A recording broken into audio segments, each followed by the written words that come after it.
मोती में राम सिया की छवि को देख रहे हैं, दांतों तक से काट कर देख रहे हैं, नहीं दिख रहा है।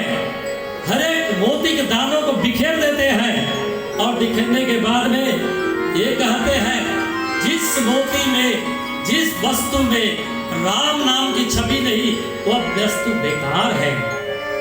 इसलिए हे प्रभु राम जी, हमें संसारी कोई वस्तु नहीं चाहिए। मुझे चाहिए तो क्या चाहिए? 2 पद चाहिए। कितने पद? 2 पद। उसी समय समाज सावधान हो जाता है। अरे कभी से हनुमान नाटक कर रहा था, कुछ भी नहीं चाहिए, ये नहीं चाहिए, वो नहीं चाह रहे। जब मांगा तो क्या मांगा? 1 पद नहीं, सब तो 1-1 पद के ले गए, ये 2-2 पद के मांगा। ये तो बहुत लगता है कुछ इसके मन में भाव बदल गई है। ये कौन सोच रहे हैं? नगरवासी इष्ट मित्र सोच रहे हैं। लगता है हनुमान जी की भाव खराब हो गई है। ये सुनने के बाद में हनुमान जी कहते हैं, खुशी हो जाते हैं, कहते हैं हनुमंत लाल, आज तक तूने मुझसे कुछ नहीं मांगा, जब भी मांगा है मैया से मांगा है, अभी मैया ने तुझे दिया है। लेकिन हे हनुमंत लाल, तूने प्रथम बार मुझसे कुछ मांगा है।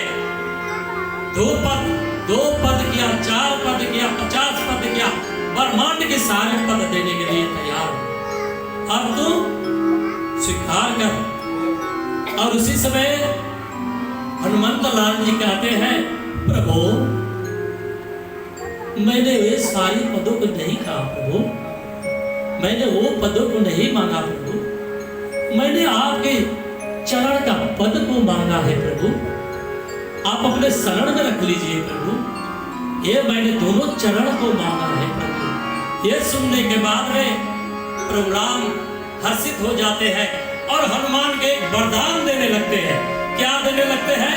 कहते हैं हनुमान, आज तुझे मैं वरदान देने बिना नहीं रह सकता, चल मेरे साकेत धाम को चल और मेरे साथ रह।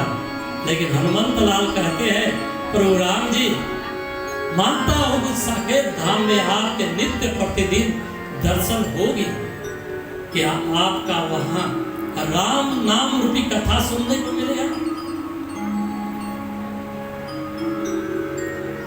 प्रभु राम कहते हैं, ये काम तो मैं नहीं कर सकता, अपने कथा को मैं खुद नहीं कर सकता। हाँ, ये कथा सुनने के लिए और कहने के लिए तुझे इस मृतलोक में रहना ही पड़ेगा। इसलिए कहते हैं, जब तक वरदान दे रहे हैं ना, सुनिएगा, राम जी वरदान दे रहे हैं, हे हनुमान, जब तक ये सृष्टि रहेगी, जब तक इस संसार में राम नाम का प्रचार रहेगा, एक भी नाम लेने वाला इस संसार में रहेगा, तब तक तुम्हारी मृत्यु हो ही नहीं सकती। कभी भी तुझे इस लोक को छोड़कर जाने की जरूरत नहीं है। इसलिए हनुमान, तुम चारों युग प्रताप तुम्हारा है, प्रसिद्ध जगत उजियारा, साधु संत के तुम रखवारे, असुर निकंदन राम दुआरे, अष्ट सिद्धि नौ निधि के दाता, असवर दीन जाने के माता, राम रसायन तुम्हारे पासा, सदा रहो रघुपति के दासा। इस प्रकार से वरदान पाने के बाद में हनुमान जी तो नाचने लगते हैं और नाचते नाचते हर्षित हो जाता है। तभी उनको सारे नगरवासी आरती दिखाते हैं, पूजा करते हैं, जिनको इच्छा है तो पूजा करते हैं।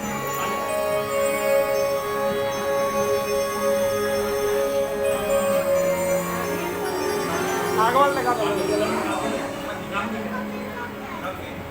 रामायण जी की बोल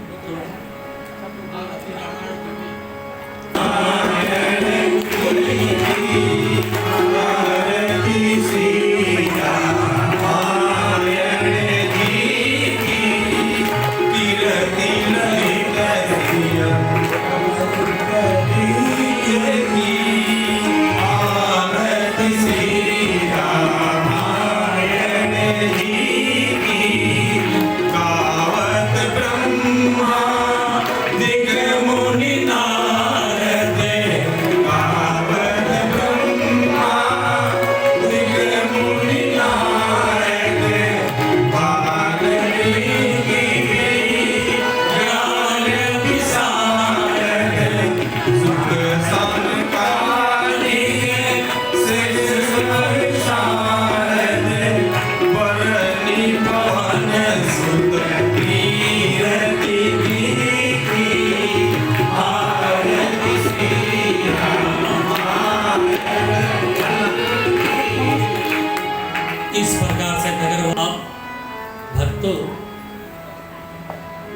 अब आगे हमें समय अनुमति नहीं दे रहा है। कहने की तो बहुत इच्छा बन रही है, लगता है कि मैं रात भर कहूँ और आप भी रात भर सुनेंगे, लेकिन ऐसा अतिक्रमण में नहीं करूँगा। सभी को भूख लगी होगी। अब तो भगवान का प्रसाद मिल गया, राम का दर्शन मिल गया, हनुमान जी का दर्शन मिल गया, अब महाप्रसाद का भी दर्शन जरूरी है।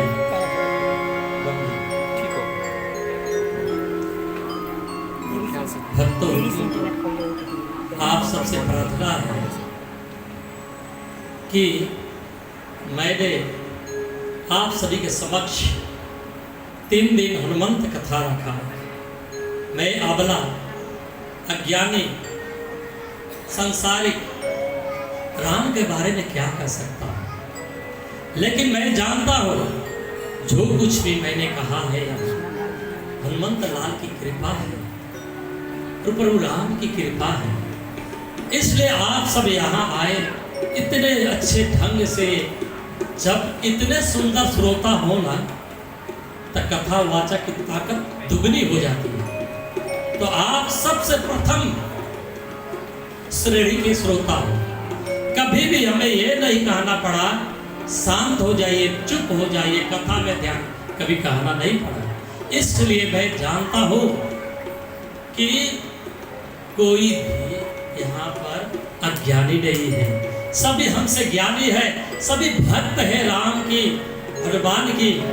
और भक्तों, यह कह देना चाहता हूँ, ये जो जीव है ना, ये जो जीव है ना, इसमें हड्डी नहीं होती, ये कभी भी लड़खड़ा सकती है। शायद मुझे कहने में ये जीवा द्वारा त्रुटि हो सकती है, किसी को मेरे वचनों द्वारा चोट भी लग सकता है, क्या ये भी कोई व्याकरण की अशुद्धि हो सकती है, कोई चौपाइयों की अशुद्धि हो सकती है, और मेरे विचार द्वारा किसी का अगर कोई ठेस पहुंचा हो, तो मैं व्यासपीठ से श्री शिव रामदास यानी शिव रामदास, हनुमान का दास, प्रभु राम का दास, सभी भक्त जन से बारंबार क्षमा याचना चाहता हूँ और ये आशा करता हूँ कि अगर भगवान की अनुकंपा रही तो फिर एक बार भविष्य में हम सबों को फिर एक बार इसी तरह से प्रभु राम की कथा गाने की, सुनने की और जानने की सबकी अवसर प्राप्त होगा। और इसी आशा के साथ सभी से बारंबार मैं क्षमा याचना करते हुए, और एक अंत में एक प्रथा है, कोई भी कथावाचक कथा कहता है तो कथा सुनने के बाद तभी फल मिलता, मैं सुना हूँ, तभी होता कि दक्षिणा में दिया जाए। कुछ सुनने वाला दक्षिणा देता है तभी सुनने का मतलब होता है। लेकिन हे भक्तजनों, मैं पैसे की दक्षिणा नहीं लूंगा, मैं वो दक्षिणा लेना चाहता हूँ कि आज संकल्प कीजिए, आपके जीवन में अगर कोई ऐसी एक आदत बुरी हो और अपने मन में संकल्प बनाइए कि इस कथा पंडाल से बाहर जाने के बाद में वो एक गलती को मैं मेरे हाथों में दक्षिणा के स्वरूप में प्रदान करेंगे। आप सभी भक्तों से मैं आपकी एक एक कमियों को दूर करने के लिए प्रभु राम और हनुमान जी से प्रार्थना करता हूँ कि सभी भक्तजन जो जो भी अपने मन में संकल्प बनाए हैं, हे परमात्मा सभी के अंतर में बसे, हृदय में बसे हैं, उन सभी भक्तों का मन की भाव को पूरा करे, पूरा करे, पूरा करे। सिया राम में सब जगह जानी, करहु प्रणाम जोरी जुग पानी। इस प्रकार से अब यहाँ इस सत्र का समापन होता है। अब इसके बाद में यहाँ से प्रभु राम दरबार को अभी चले जाएंगे। इसके बाद में आरती होगी। आरती से पूर्व कुछ महान भाव का 2 शब्द होगा। कृपया आप इतने देर हमको समय दे दिए और 10 मिनट कुछ ऐसे महान बुद्धिजीवी हैं, उनके विचारों को सुने।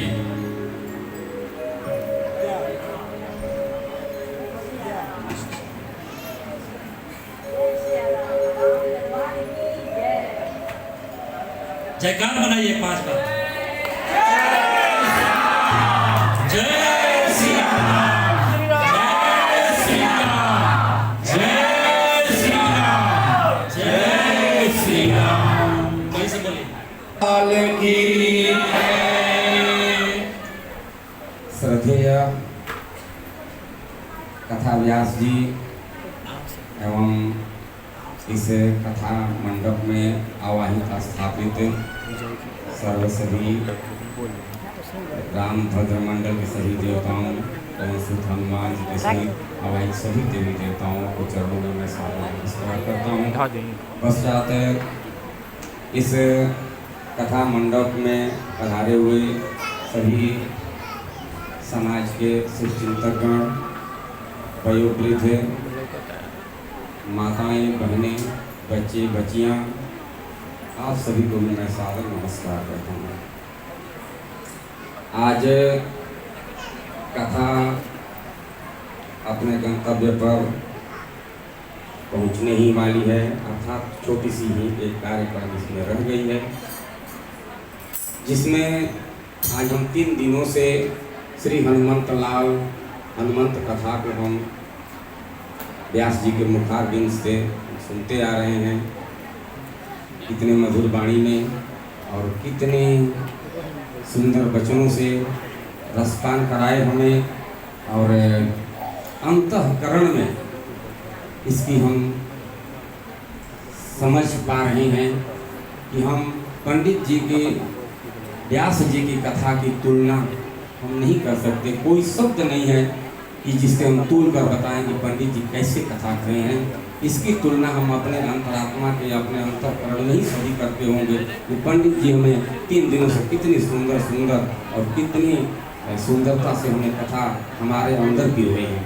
धन्य है हमारे पंडित जी। और इस के दरमियान आज हमारे बीच भी बहुत से बुद्धिजीवी लोग भी पधारे हैं, जिनमें हम आज 2 व्यक्ति, 2 बुद्धिजीवी बंधुओं की हम यहाँ पर 2 शब्द सुनेंगे। इसमें आज जो है हमारे बीच सौभाग्य है हमारी कि भारतवर्ष से, नई दिल्ली से हमारे बीच एक भगवान के भक्तजन श्री विवेक शर्मा जी हमारे बीच उपस्थित हैं। हम उनसे चाहेंगे कि अपना 2 शब्द हम सभी के सामने रखें।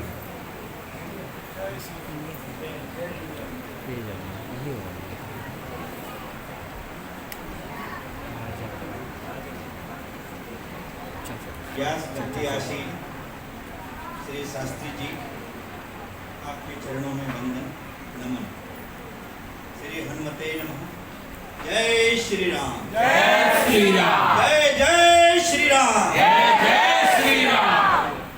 कथागार में उपस्थित मेरे वरिष्ठ धर्म प्राण सनातनी बंधुओं, माताओं, बहनों और बच्चों, आप सभी को मेरा प्रणाम।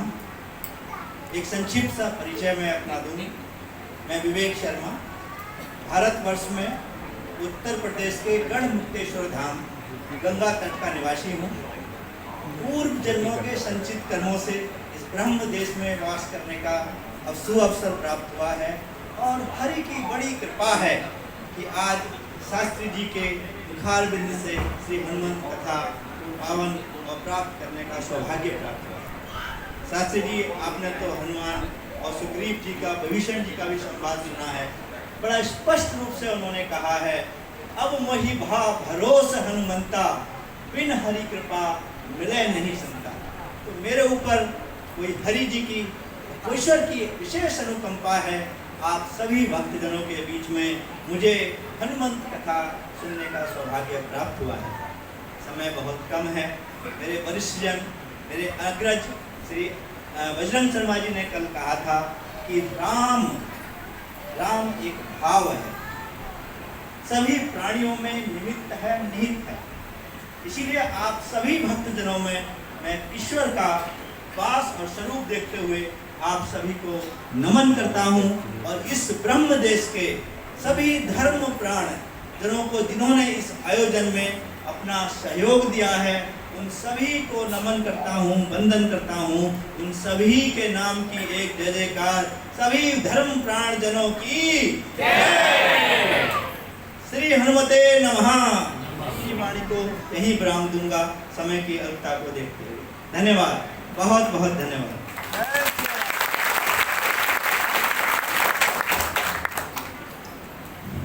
धन्यवाद। एक बीच में सूचना मिली है, अभी हम बहन श्री नीता वर्मा जी जो हमारे सनातन धर्म स्वयंसेवक संघ के सेविका रही है, उनकी हम दो शब्द सुनेंगे। इसके पहले एक सूचना देना चाहता हूँ। ये बहन जी सेविका जी के दो शब्द के बाद हमारे सत्यनारायण मंदिर के ट्रस्टी के तरफ से हमारे श्री बजरंग शर्मा जी और विनोद शर्मा जी पंडित जी को अभिनंदन करने के लिए हमें आग्रह किए हैं। तो नीता वर्मा जी के बाद वह अभिनंदन का भी एक कार्यक्रम हम इसमें जोड़ रहे हैं।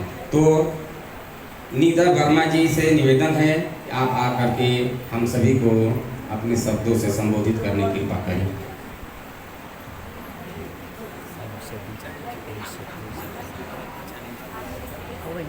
थोड़ा आगे आ जाओ।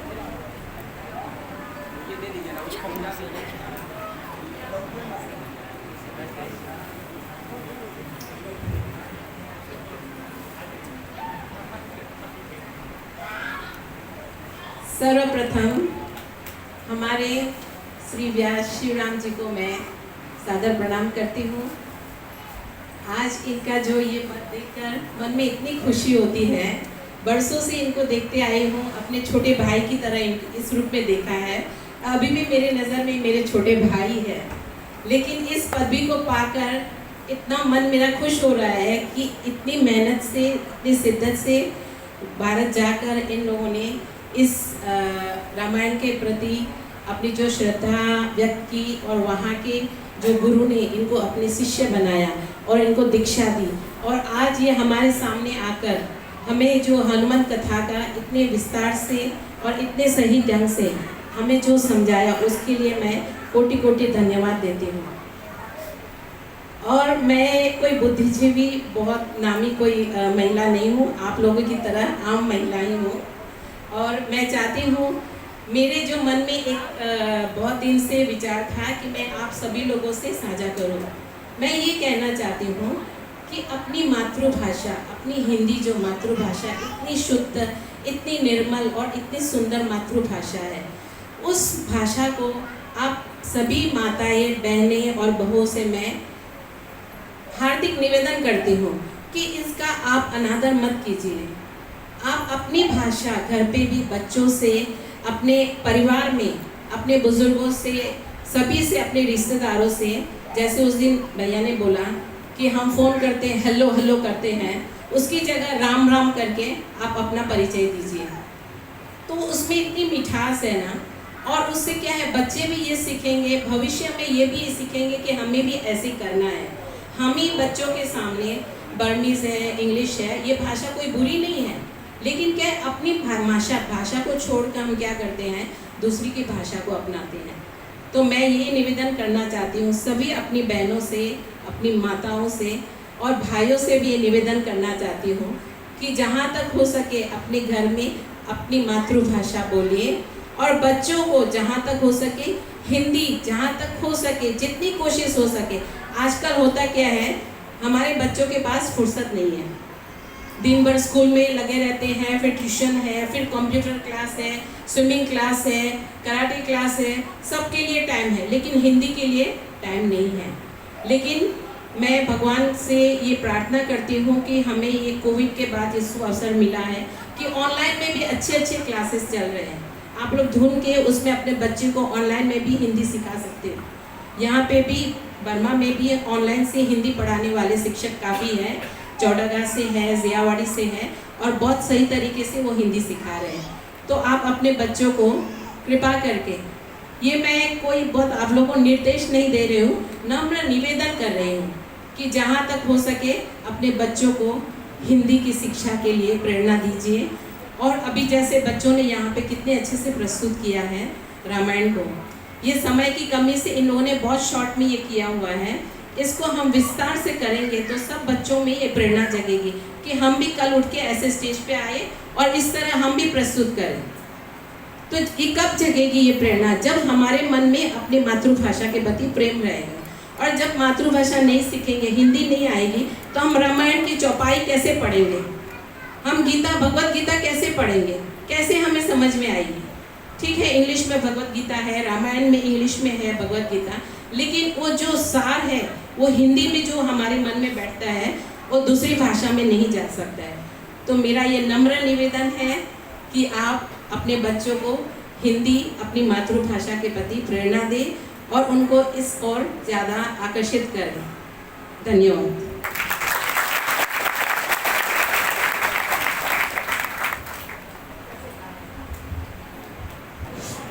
धन्यवाद नीता शर्मा जी। तत्पश्चात तीसरा कार्यक्रम जो हमने अभी रखा कि श्री बजरंग शर्मा जी और विनोद बाजोरिया जी पंडित जी को अभिनंदन करेंगे। बजरंग शर्मा जी से निवेदन है कि आप 2 शब्द अपने उद्गार वचन कहते हुए ही उनको अभिनंदन करें। सर्वप्रथम व्यासपीठ पर विराजमान पंडित आचार्य जी शिवराम जी, विजय शंकर जी को मैं प्रणाम करता हूँ। आज तीसरा दिन है और राममय माहौल है और एक चौपाई है। चित्रकूट के घाट पर भई संतन की भीड़, तुलसी राम चंदन से तिलक करे रघुवीर। और यहाँ का माहौल ऐसा ही वातावरण में है। और आचार्य जी ने जो बच्चों के हाथ में संस्कारित का जो जिम्मा दिया है, वो गेट पर तिलक लगा रहे हैं, राम राम बोल रहे हैं, जय श्री राम बोल रहे हैं, बिठा रहे हैं। ये देख करके ये माहौल ऐसे लग रहा है कि यहीं राम है, यहीं तुलसी जी है, चंदन खींच रहे हैं, तिलक है। ये राममय माहौल है ना। एक छोटी सी कथा बोलना की आगे चाहता हूँ मैं। जैसे ही अयोध्या में सब पहुँच गए, तो हनुमान जी से प्रेरित है, अभी अभी मुझे पता चला है। और ये रामायण की कथा नहीं है, ये हमने अपने बनाई है अपने भाव से, है ना। तो ये भाव प्रधान है, तो अपने अपने हिसाब से बना लेते हैं। तो सबको बांटा गया। जैसे पंडित जी ने कहा कि भाई सबको सारी जिम्मेदारी दी और दी, तो हनुमान जी की बारी आई। तो हनुमान जी तो बहुत चतुर थे, बुद्धिमान थे, ज्ञानी नाम अग्रगण्यम, बहुत ही बुद्धिमान और राम जी के दास। इतना बुद्धिमान और राम जी के दास तो अहंकार नहीं रहता है, इसीलिए आज पूज्य है वो। तो उन्होंने क्या मांगा कि भाई जब राम जी को उबासी आएगी, है ना, तो हम चुटकी बजाएंगे, है ना, चुटकी बजाएंगे। ये तो ये मिला। अब चुटकी राम जी के बगल में बैठ गए। अब उनको कब उबासी आएगी पता नहीं, वो चुटकी बजानी है, राम जी के पास से हटे ही नहीं, बगल में सीता माता है। तो फिर क्या कहा सीता माता जी ने, और राम के शयन कक्ष में चले गए। तो हनुमान जी बोले कि भाई मेरे बिना नहीं होगा, रात में कभी भी उबासी आ जाएगी। बोला नहीं, आपको शयन कक्ष में जाने की इजाज़त नहीं है, क्योंकि माँ सीता। बोला माँ सीता क्यों जाती है? उनकी मांग में सिंदूर भरा हुआ है। ये है उनकी ये आज्ञा का कि माँ सीता जा सकती है और आप नहीं जा सकते। तो बोला ठीक है। तो बाहर गए। बोला सिंदूर पे इतना प्रभाव है राम जी के पास जाने का, पूरे शरीर में सिंदूर लगा लिए और आ गए कि भाई अब मैं अंदर जाऊंगा। तो ये भाव है, भक्तों का भाव है, भक्तों की बनाई हुई ये कथा है। तो इसलिए याद आया करके मैं आज बोल रहा हूँ। और पंडित शिवराम जी को मैं प्रणाम करते हुए कहता हूँ कि आज हम सनातन धर्म, ये सत्यनारायण मंदिर और मारवाड़ी समाज धन्य हो गए और हमारे इस प्रांगण में, इस हॉल में आकर के आपने राम कथा कही, इसके लिए हम बहुत बहुत आभारी हैं। और एक ये तुच्छ आपको एक सम्मान सत्यनारायण मंदिर और सत्यनारायण भगवान की तरफ से, समाज की तरफ से आपको कर रहे हैं, आप स्वीकार करें, ये आपसे आज्ञा चाहता हूँ।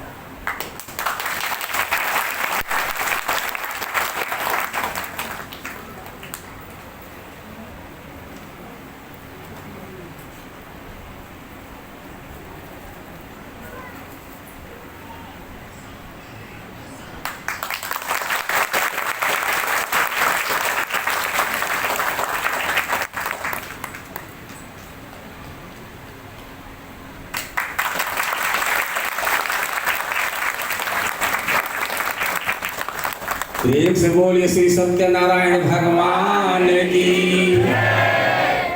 जिनके अंदर में सत्य होती है उन पर सत्यनारायण भगवान की कृपा जरूर हो जाती है।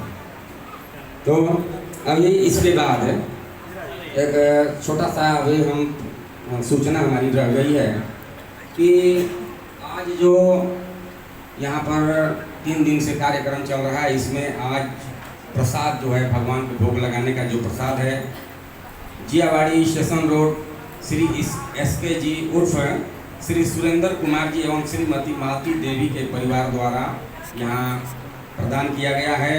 और साथ साथ 29 गली के हमारे श्री हरि राम मास्टर जी राशन दुकान के परिवार द्वारा भी यहाँ पर भगवान का भोग लगाने का प्रसाद यहाँ प्रदान किया गया है। तत्पश्चात आज 3 दिन से चल रहे कार्यक्रम और आज के अंतिम समापन के दिन यानी महाप्रसाद के लिए भी और पूजा में खर्च के लिए भी अनेक भक्तजन इसमें कुछ अपना श्रद्धा रखे हैं, उसको भी मैं आप लोगों के समक्ष रख देना चाहता हूँ। तो 52 गली यांगों निवासी श्री उमापति जी चंद्रावती देवी के श्री सुपुत्र श्री शिव शंकर पोपो जी के परिवार द्वारा इस यज्ञ में 2 लाख रुपया प्रदान किए हैं। इसके अतिरिक्त चुएबुए यानी आउटिंग योने चुएबुए निवासी श्री मेघनाथ जी के परिवार द्वारा 5 लाख चिया यहाँ पर प्राप्त हुआ है, उन्होंने प्रदान किए हैं। और पूजा प्रसाद और भोजन सभी में खर्च करने के लिए एक किसी व्यक्ति ने गुप्त दान नाम से दान दिया है, जो कि अपना नाम नहीं बताया है, उनका 10 लाख रुपया प्राप्त हुआ है। इसके अतिरिक्त पूज्य व्यास जी के माता जी अपनी तरफ से श्रीमती कलावती देवी जी अपनी तरफ से 2 लाख रुपया इस कार्यक्रम में शामिल किए हैं, उन्होंने प्रदान किए हैं। तत्पश्चात 29वीं गली Shri Nirmal Kumar ji HR golden star द्वारा 1,50,000 चिया यहाँ प्राप्त हुआ है। इसके बाद अतिरिक्त श्री कोटेंजो जी कोंजेडा के उनके द्वारा 50,000 चिया प्राप्त हुआ है। और कोचौसा जी तालिये का उनके द्वारा भी 30,000 रुपया इस कार्यक्रम को संपन्न करने के लिए यहाँ प्रदान में मिला है। तो तमाम सहयोगी भक्तजन के सहयोग से ये कार्य पूर्ण हुआ है, जिसमें हमारे कथा व्यास जी आज 3 दिनों से हमें कथा सुनाए हैं। आचार्य जी इस पूजा को संपन्न करवाए हैं, पूजा करवा करके संकल्पधारी लोग संकल्प लेकर के इसको संपूर्ण किए हैं। आयोजनकर्ताओं का बहुत बड़ा सहयोग रहा है, जो आयोजन किए हैं, प्रबंधकर्ता जिन्होंने हर तरह के प्रबंध करके यहाँ सब कुछ के उपस्थित किए हैं और प्रबंध किए हैं, वो प्रबंधकर्ता का बहुत बड़ा सहयोग है। संगीत मंडली इसमें 4 चांद लगाई हुई है। इसके अतिरिक्त देवताओं के भोग प्रसाद में जैसे कि हमने बताया, विजय कुमार मास्टर जी, टांगों के अमित कुमार जी, जियावाड़ी के सुरेंद्र कुमार जी, 29 गली के श्री हरि राम मास्टर जी एवं महाप्रसाद में श्री बहादुर शुक्ला जी तो कीजिए रहिए, शिव शंकर पोपो जी, श्री मेघनाथ जी एवं दैनिक चाय 3 दिन के लिए चाय पिलाने वाले हमारे हीराचंद प्रसाद जी उबालुए जी, जो कि रोज यहाँ पर चाय पिलाते आए हैं। और इसके बाद यहाँ पर प्रोत्साहन भरी बातों से हमें कई व्यक्ति संबोधन किए, जैसे हमारे SD वर्मा जी, बजरंग शर्मा जी, माया शुक्ला जी और विवेक शर्मा जी और नीता वर्मा जी, इन सभी व्यक्ति इसमें 4 चांद लगाए, इस कार्यक्रम को सफल बनाने में बहुत बड़ा सहयोग किए हैं।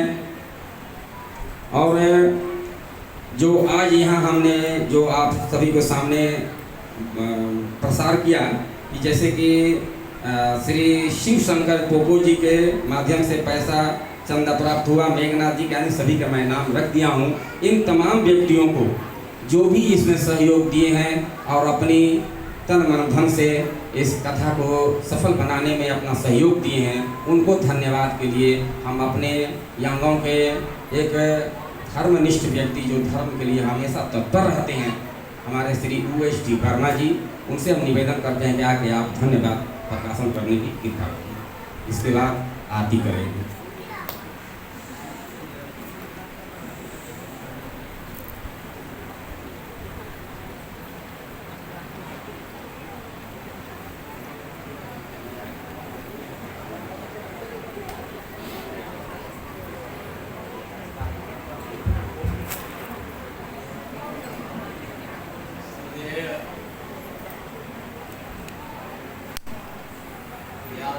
प्रणाम करता हूँ और इसके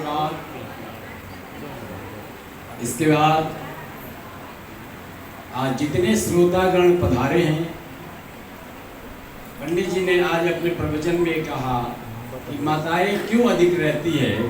मैं सर्वप्रथम ये स्पष्ट करना चाहता हूँ कि भगवान परमपिता परमेश्वर में जब सृष्टि में परिवर्तन होता है तो उनके सिर पर कल्याणकारी परमपिता परमेश्वर भगवान शिव जो है, उनके सिर के ऊपर में परिवर्तन के लिए कलश रखे हैं। तो इसलिए हर सभा में देखिए, हर धार्मिक कार्य में देखिए माताएं अग्रसर रहती है और अधिक उनका रुचि भी रहता है। यह मुझे महावाक्य में मिला हुआ है कि उनके सिर के ऊपर में कलश रखा है, वही चीज परिवर्तन होता है। तो क्या परिवर्तन होने का है? अभी कलयुग का अंतिम चरण चल रहा है, सतयुग में परिवर्तन होगा। तो ये जो कार्य जो है माताओं के सिर पे रखा हुआ है, कलश भगवान शिव खुद रखे हैं कि आपको ये परिवर्तन करना है। दूसरी बात, जिन व्यक्तियों ने इतना सहयोग किया, जिन व्यक्तियों को मैं व्यक्तिगत सभी से यही कहता हूँ कि भाई आपका सहयोग से आज कार्य जो है सफल हुआ। सबसे बड़ी बात है, मैं जो पंडित जी में देखा, एक बात और कह देना चाहता हूँ कि भक्त दो प्रकार के मिलते हैं शास्त्रों में।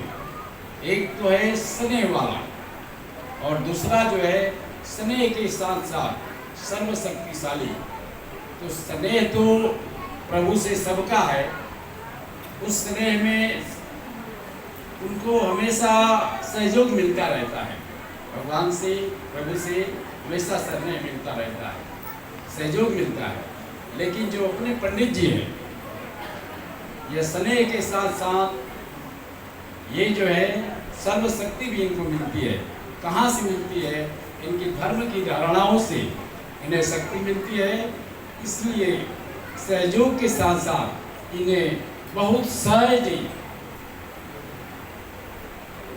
विजय प्राप्त होती है। इनका मूल नाम जो है विजय शंकर है। अब दीक्षा लेने के बाद में श्री रामदास जी हुए हैं, तो इनको विजय प्राप्त होती है। ये धर्म के प्रति इनकी धारणा है, तो इनको स्वतः प्राप्त होती है। ये मुझे महावाक्य में मिला हुआ। और एक बात कहना चाहता हूँ, जब हनुमान कथा की बात आती है तो तुलसीदास जी ने, मैं सिर्फ दो चौपाई और कह देता हूँ आपके सामने। जन्म जन्म मुनि जतन कराई, अंत काल मुख राम न आई। तुलसीदास जी रामायण में कहते हैं, मुनि जो है जन्म जन्म जतन कराते हैं, लेकिन अंत काल में मुख से राम की नाम नहीं है आती है। लेकिन इसी एक जगह में उन्होंने इसका निवारण भी दिया है। कलिजुग योग न यज्ञ न ज्ञाना, एक आधार राम गुण गाना। यह हमारी जीवन की यात्रा जो है, याद की यात्रा है। तो कलयुग में योग नहीं है, यज्ञ नहीं है, ज्ञान नहीं है, सिर्फ एक आधार राम गुण गाना। सिर्फ राम की याद में, परमात्मा राम की याद में अगर आप हमेशा रहते हैं तो आपका जीवन जो है सफल हो जाएगा। तो अंत में श्रोतागण के कारण ही आज यह सफल हुआ, यह कार्यक्रम सफल बनाने में जिन लोगों का सहयोग है सबको यथा मैं प्रणाम करता हूँ और धन्यवाद करता हूँ। विशेष करके यह सत्यनारायण मंदिर की जो ट्रस्ट है, ट्रस्टी जो है, जिस प्रकार से यहाँ पर सहयोग दे करके कार्यक्रम हुआ, इनमें इनका बहुत बड़ा सहयोग है। मैं इनको भी धन्यवाद करता हूँ और विशेष करके हमारे जो